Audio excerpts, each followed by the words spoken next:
Praise the lord. దేవుని నామానికి మహిమ కలుగును గాక.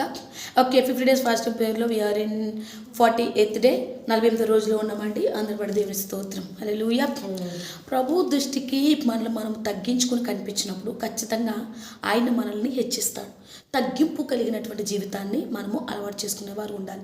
చాలామంది ఏంటంటే ఎక్కడికి వెళ్ళినా సరే నా మాటే పైన ఉండాలి, లేదంటే నేనే పైవాడుగా ఉండాలి, నేను చెప్పింది అందరూ వినాలి అని అనుకుంటుంటారు. కానీ ఎప్పుడైతే ప్రతి ఒక్క విషయంలో మనం హెచ్చింపు కలిగి ఉంటామో ఆ విషయంలో మనం ఓడిపోయినట్టే.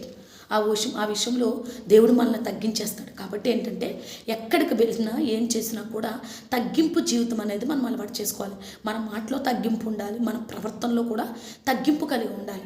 హెచ్చించుకున్నవాడు ఎప్పుడు కూడా తగ్గించబడలేదు, కానీ తగ్గించుకున్నవాడు ఎప్పుడైనా సరే హెచ్చింపబడతారు. కాబట్టి ఎవరైతే హెచ్చించుకున్నారో వారు ఖచ్చితంగా తగ్గించుకోబడతారు, వారు ఖచ్చితంగా తక్కువ స్థాయిలో ఉంటారు. కానీ ఎవరైతే తగ్గించుకుంటున్నారో వారు ఖచ్చితంగా హెచ్చైన స్థానంలో మాత్రం దేవుడు వారిని ఉంచుతాడు.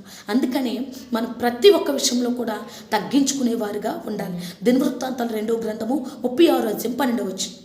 అతడు తన దేవుడైన యెహోవా దృష్టికి చెడు నడత నడుచుచు ఆయన నియమించిన ప్రవక్త అయిన యిర్మీయా మాట వినకయు తన్ను తాను తగ్గించుకొనకయు ఉండెను.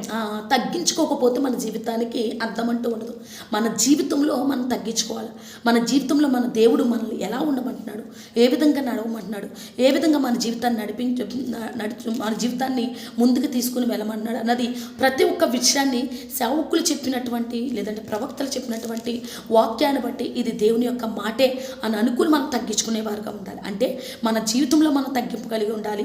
2వ దినవృత్తాంతాలు 2వ గ్రంథము 33వ అధ్యాయం 12వ వచనంలో దేవుడు ఏం చెప్తున్నాడు? అతడు శ్రమలో ఉన్నప్పుడు తన దేవుడైన యెహోవాను బతిమాలుకుని తన పితరుల దేవుని సన్నిధిని మన విజ్ఞాపనలో కూడా తగ్గింపు కలిగిన జీవితం ఉండాలి.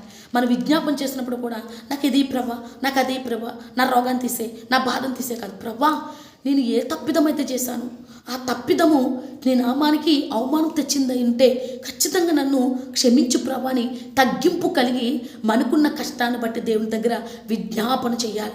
అంతేకాని విజ్ఞాపనలో చాలామంది విజ్ఞాపన చేస్తూ ఉన్న వాళ్ళు కూడా చాలా గర్వంగా చేస్తారు. ఏ ప్రభా నువ్వు చూడట్లేదా, నా కష్టాన్ని నువ్వు చూడట్లేదా, నా బాధను నువ్వు చూడట్లేదా అన్నట్టుగా మాట్లాడతారు. అలా కాదు, తగ్గింపు కలిగిన జీవితం, విజ్ఞాపనలో తగ్గింపు ఉండాలి. అదేవిధంగా దినవృత్తాంతాలు 2వ గ్రంథం 34వ వచనం. నీ మనసు మెత్తనిదై, నీ మనసు మెత్తనిదై ఈ స్థలము మీదను ఈ స్థలము మీద కాపురస్తుల మీదను దేవుడు పలికిన మాటను నీవు వినినప్పుడు నా సన్నిధిని నిన్ను నీవు తగ్గించుకొని నీ వస్త్రములు చింపుకొని, దేవుని సన్నిధిలో కూడా తగ్గించుకుని వస్త్రములు చింపుకొని నా సన్నిధిని కన్నీరు విడిచితివి కనుక విడిచాలంట. నీ మనవి నేను ఆలకించి మనమి దేవుడు ఆలకించాలంటే ఖచ్చితంగా దేవుడి సన్నిధానంలో కూడా మనం తగ్గించుకోవాలి. సన్నిధానంలో నేను ఇలాగే కూర్చుంటా, నేను ఇలాగే ఉంటా, నేను సన్నిధానానికి ఇలాగే వస్తా, ఎవరు చెప్పిన మాట విన్ను అని అనకూడదు. దేవుడి సన్నిధానంలో తగ్గింపు కలిగి జీవించాలా, తగ్గింపు కలిగి దేవుడి సన్నిధానానికి రావాలి. తగ్గింపు కలిగి నీకు ఎంత ఉన్నతమైన స్థాయిలో ఉన్నా సరే నేను ఇంటి దగ్గర కింద కూర్చోను, నేను ఎందుకు కింద కూర్చోవాలి కాదు, ఎక్కడ కూర్చోమంటే అక్కడ కూర్చునే వారు ఉండాలి. అంటే టోటలీ ఓవరాల్గా మన జీవితాన్ని తగ్గింపుకు అలవాటు చేసుకోవాలి. ఎప్పుడైతే తగ్గించబడతారో వాళ్ళు దేవుని దృష్టిలో ధన్యులు, దేవుని దృష్టిలో వాళ్ళు హెచ్చింపబడిన వారి వలె ఉంటారు. హల్లెలూయా. అందుకనే తగ్గింపు కలిగిన జీవితాన్ని మనం కలిగి ఉండాలని దేవుడి మాటల ద్వారా సెలవిస్తున్నాను. పరిశుద్ధమైన మాటలు దేవుడు దీవించును గాక. God bless you. See you in the next time. Praise the lord.